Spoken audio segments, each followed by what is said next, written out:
its rightful market share, so is Ethiopia, so is Ghana, so is South Africa, and so is Nigeria. So that means Kenya needs to act fast. We need to put our actions behind what we are saying, and we don't have all the time in the world. So as an association, we are also pushing for speed in terms of action from government in putting these policies in place. And so far we are happy that government is listening, and where they can, they are moving in the right speed, at the right speed. Yes. And please, something to add?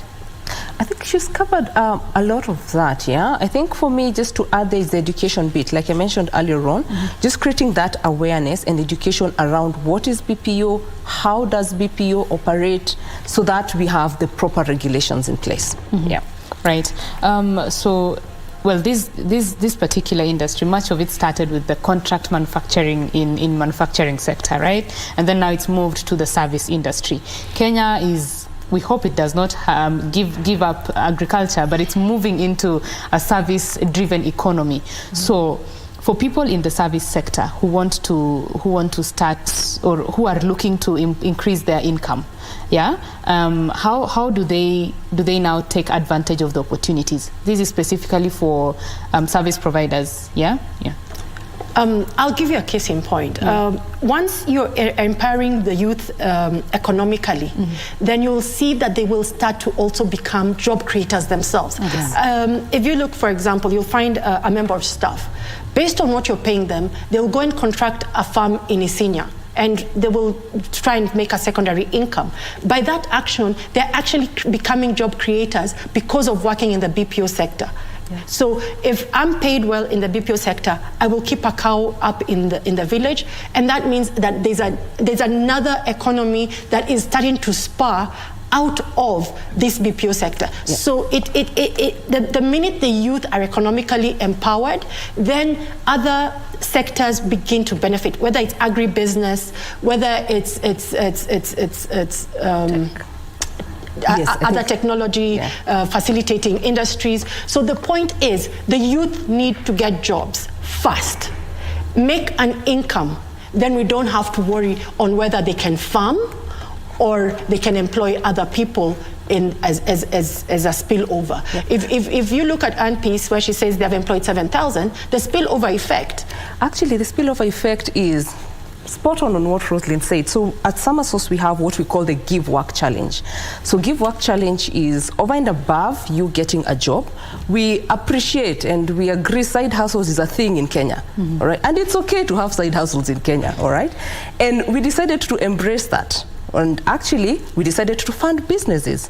So what happens is, whatever proceeds Samasource makes then go through the Laila Jena Foundation. And then with the Laila Jena Foundation, we have what we call the Give Work Challenge, which is like a competition of some sort where our staff actually come and pitch their business ideas to us. We go through the whole process, review etc., and we fund those businesses. Now, we have several people, just highlight one, who has started beekeeping someplace in Machakos, has copied the Samasource model and has employed the locals who are, the unlikely person to get a job to actually work in her farm. She has the best honey, I have to say that, okay? And we've seen that spiral. So that's just one example. We have somebody else who's actually started farming. Again, used the same model, employed people around the community that would most unlikely to get jobs. And so Give Work it's a ripple effect. We've trained you, we've given you a job, but then you've also started a business, and we train our people in running businesses. How do you run that business? So it's a ripple effect. As I mentioned earlier on, work begets work. You have an income, you start a business, you employ somebody else, that somebody else also. So it ultimately trickles down to, sustainability. Right. Yes, and even as we say that, we keep on saying that we have so many Kenyans in the source market, and the biggest source market is actually the US. And this is a call also for Kenyans living in diaspora. We enjoy when you send the dollars back home, but what if, and this is a challenge to Kenyans living in diaspora, send the jobs home. Yes, If you send a job to Kenya, not only are you creating a sustainable livelihood for the people back home, and we know that the Kenyans living in the US are in positions of influence. So even as we're saying, yes, we are going to create awareness about Destination Kenya, and we're going to create jobs in Kenya, what about the Kenyans living abroad? Can they send those jobs home? If they do, we as an association, we will give them a list of partners they could work with to ensure that those jobs are anchored well and those jobs are done with quality assurance already ingrained in the system. Mm-hmm. So we're saying that every Kenyan has a responsibility to create a job. Not just the people that we are employing in our BPOs, but even the Kenyans living abroad must begin to consider sending jobs back to Kenya. Mm-hmm. That is the only way we're going to make a difference. We're never going to have enough influencers or pay enough influencers, but we have enough Kenyans to create the magic we need. Right, very important point there. Even as the jobs come from abroad and they get to Kenya, a lot of business activity is concentrated in the capital. What is this industry doing to take those jobs to mashinani? Oh, thanks to the current cost inflation in the country, we've actually seen some businesses starting to move out of the capital. Now, what happens when you leave the capital is that your staff are able to access cheaper housing. Remember, everybody is looking for how to save work. You're able to get cheaper office spaces once you leave the capital. So if, like she said, talent is available everywhere, opportunities are not. So our members come from every part of this country. We have members from Kisumu, from Machakos, and obviously Nairobi has the biggest share. If you look at the people who are coming to invest in Kenya, they're not interested in having a BPO based in Nairobi. They're asking, is there infrastructure in Mombasa? We are one of the biggest players, just got an EPZ license to set up a delivery center in Mombasa. So BPO has nothing to do with being in the capital city. And that's why it's very good that the government is creating a digital superhighway, meaning they're opening up the country, meaning that I can set up a BPO in Uasin Gishu because there will be talent. They have an education. They need jobs. So this is the only industry that can actually be set up anywhere in the country. So it's not about the capital city, it's about infrastructure being spread across the country. Mm-hmm. Yeah.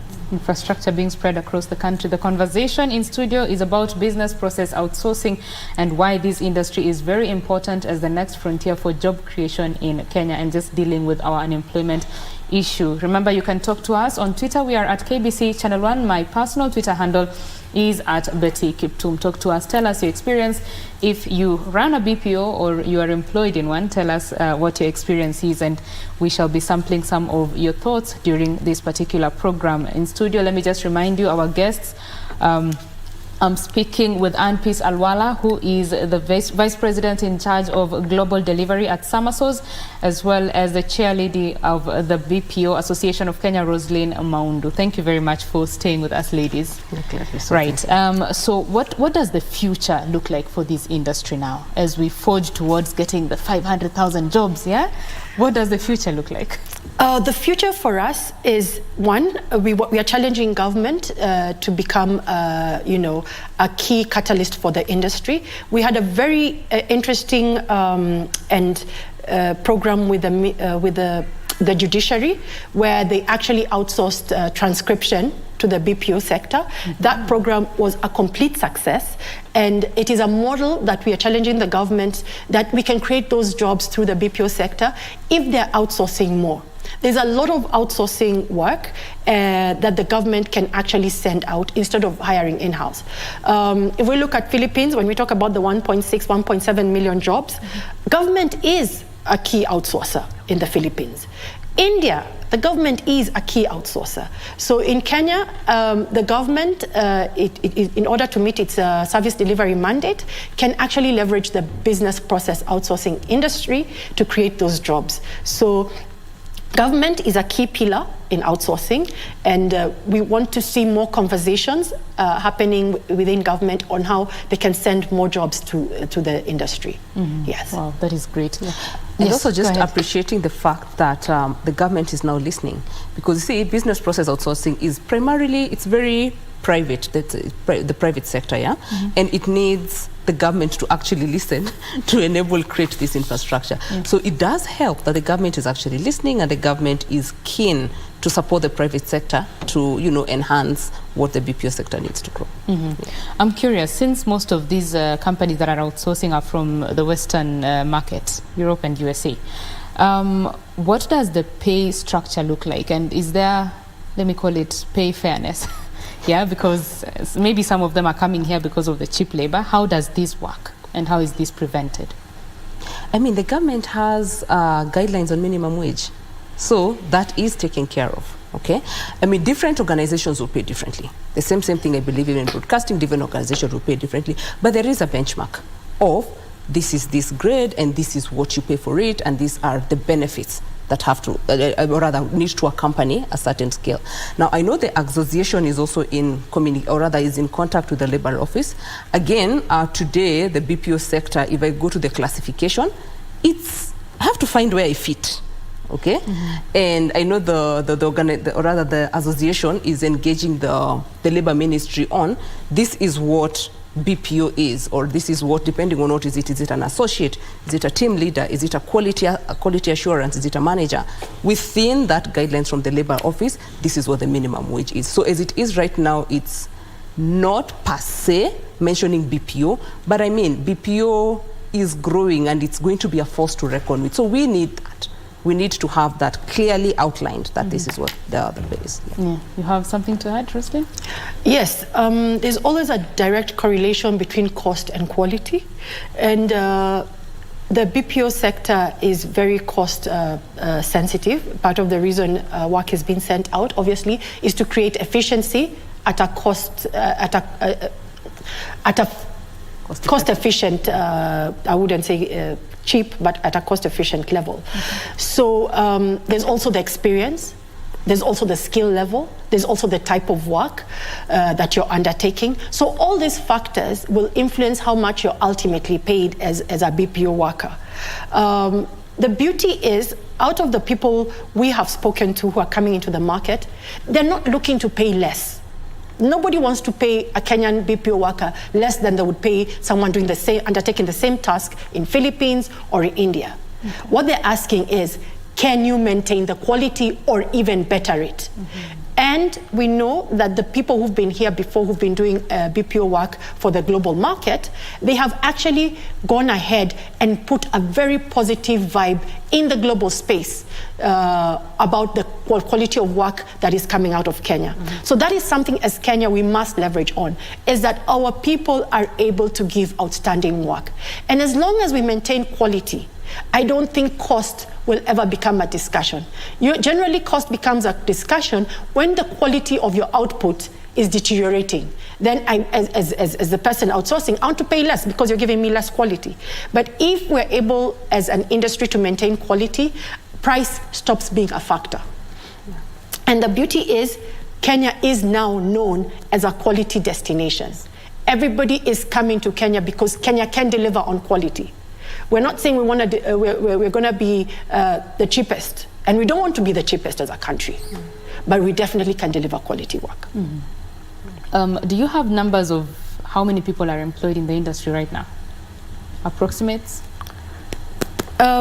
We are in the process of undertaking a new study just to quantify, because as an association, we want as many people to join the membership, because only then can we have real statistics, and only then can we make a difference to our members. So at the moment, we're looking at 150,000. The number is a little bit all over the place, because there was no ecosystem coordinator who was actually being held accountable for those numbers.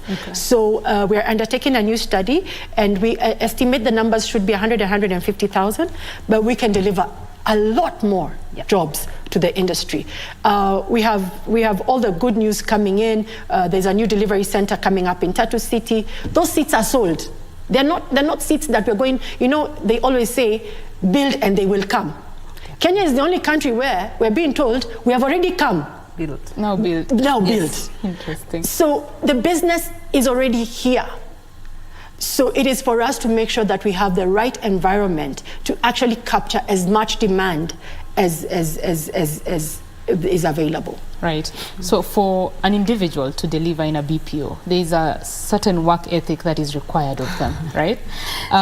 So if you could speak to an individual who maybe is looking to enter into this space, yeah? Okay. How do they prepare themselves for these jobs that are coming, and what can they do to make sure that they are right for the job? Okay. Annepeace. So the BPO industry is unique in the sense that you may not need much preparation paperwork, but you need a lot of preparation mentally.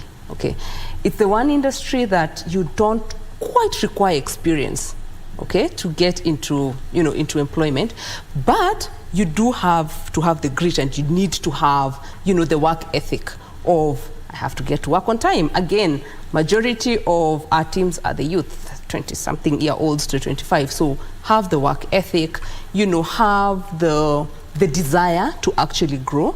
I personally started off as an agent so many years ago, okay? And having grown here, I've learned this industry does not require you to go back to school and get a degree and then get promoted. It is, as Kenyans like saying, kujituma. It is exactly that, yeah? You go and give it your all and people notice. And once that is noticed, you get promoted very quickly and very fast, yeah? For a Kenyan who is looking to work in this industry, my mantra has always been, have the right attitude. Just have the right attitude. I mean, you do need to go to school, you do need to, you know, better yourself, but have the right attitude and come to it with that. The thing with this industry is we have invested in training, because we appreciate that some of the work that we're doing is a bit foreign to Kenya. So we invest a lot in training in both ways, not just the work, but also the culture of the client you're working with, you know, how the countries are, etc., to help you thrive. And we do that periodically. So it's not once train you, give you a job and go away, yeah? So we do that periodically. So having the right attitude and the willingness to actually grind, yeah, and put your all, you will succeed. You will succeed. Yeah. Yes, Roselyn? Yes, remember we're taking work from a different time zone. So it'll take grit to be in this business. Most operations are 24 hours. So if you're coming into this industry, you'll find yourself arriving at work at 3 p.m. until 2 a.m. because you're working for somebody in a different time zone. So if you're not flexible, agile as a person, you will struggle with BPO as an industry. If you want career development, career growth, this is the industry to come. Come in when you're young. This is a young person's game. It is a young person's game, that's for sure. Come in, it is, you know, an entry-level job, but once you get in, get the experience, there's so much growth, and this is a space where it's going to be vibrant for a long time. So if you're young, understand the BPO space. Interesting for me, when I was in high school, typing was a nationally examinable subject for me. Now, what has happened, fast forward, is that now we're looking at our youth and we're like, keyboard skills. So as basic as when you leave school, go and learn how to use a keyboard efficiently. Because thanks to the leap in technology, we all moved from TV to mobile phone. The computer, we are all typing a little bit with that one finger. It's not going to work for you. So if when government is even looking at you know, the education system, I would suggest they put back typing as a nationally examinable subject, because it will help you, it will serve you in the tech world. Yeah, which is the future anyway. Which is the only future currently. Right. All right. This is BizCheck that you are watching. We are talking about business process outsourcing. We want to take a quick break. When we come back, this conversation continues. Do stay with Channel 1. Thank you. How did we do?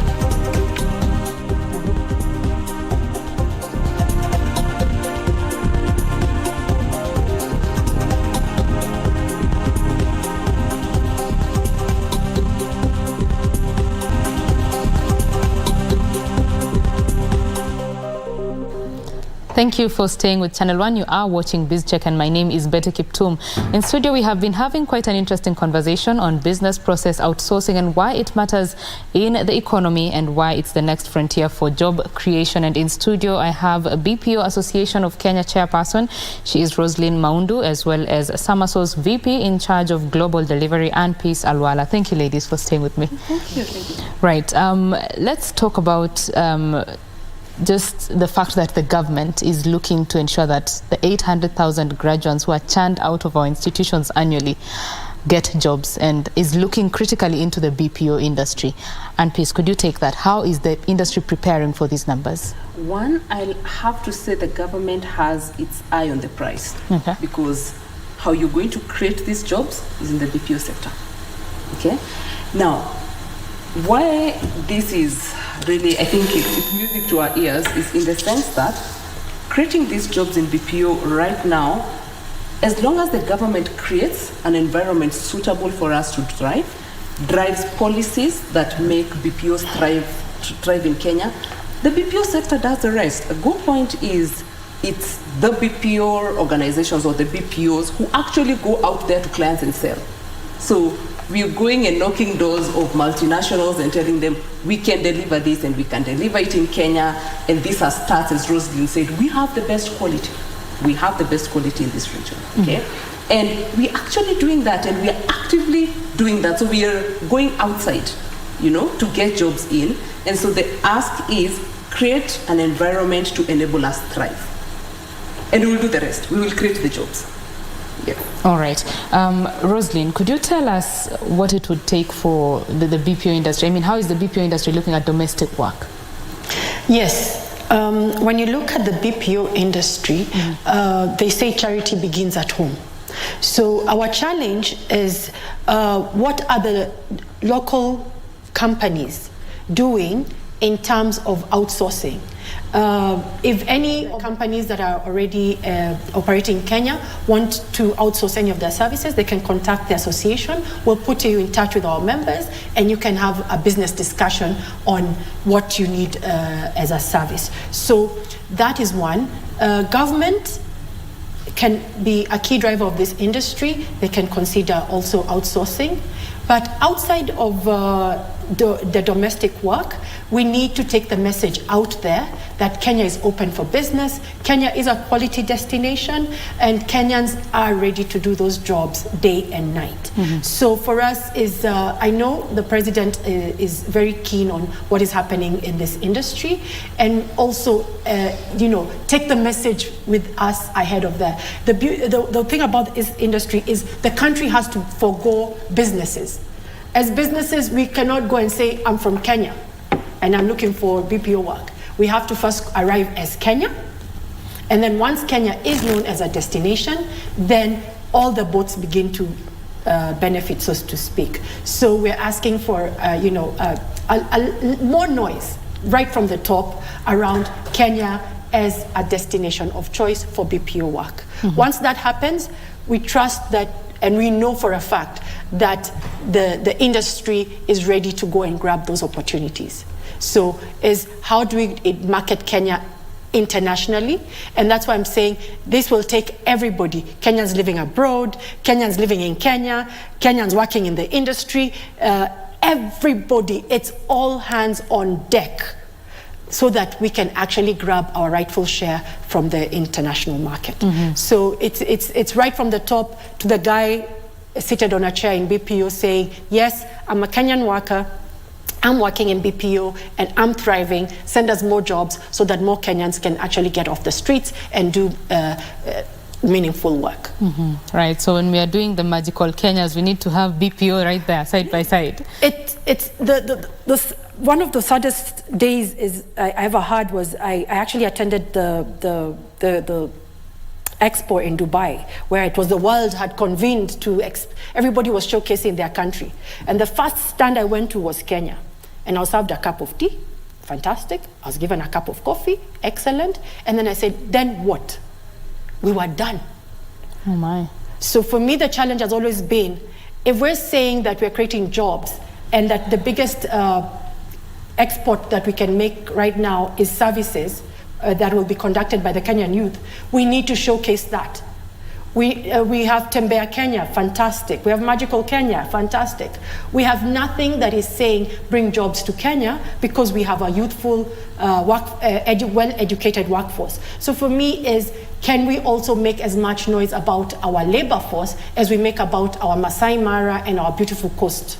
So where is about our people and their abilities? Because that's the next frontier for creating jobs. Yeah. Right. So ladies, we've talked quite a lot about the BPO industry and how the future is looking like. I would like to get from you what would be your closing remarks in terms of the future, the immediate future, and, you know, the long term. Let's start with you, Roselyn. The immediate future, as we see it, is to attract the big players. They are interested in coming into the market. So as an association, we're talking to all potential investors to make sure that they're able to land into the country safely, because with them, they come with jobs, they come with experience, they come with opportunity for other BPOs to learn from them. So we want to attract at least 10 of the biggest players into the market so that they can actually catalyze the ecosystem. So the immediate future is, as we work with all the arms of government, is to ensure that we get the big boys in, because then the magic begins to happen. Then the magic begins to happen. I like that. Annepeace? Yeah, I think for me, yes, the magic does need to happen. But also just not to belabor the point on, we have the greatest talent. We believe, and Samasource has tested this over the years, talent is equally distributed. Across the globe, it is equally distributed. The only thing is that opportunity is not. Samasource has shown that you give opportunity to the young, talented Kenyans, they thrive. And so just encouraging, you know, not just the BPO space, the government, all investors, like as you do that, also consider the social element of it. Like the talent we have here, the skills we have here are unmatched. And that is a fact. That is a fact. Thank you very much, ladies. It has been interesting talking to you and learning about the BPO industry. Thank you. Asanteni sana. I have been speaking with Roselyn Maundu. She is the BPO Association of Kenya chair lady, as well as Annepeace Alwala, the VP in charge of global delivery at Samasource. We have talked about business process outsourcing, and Kenya should get ready for those 500,000 jobs that are coming within the next 3 years, as long as you take advantage of that market share that is already here in Kenya. We want to take a quick break. When we come back, we'll have a conversation about affordable housing and why the manufacturing sector is a key industry in ensuring that goal is achieved. Stay with BizCheck, stay with KBC Channel 1.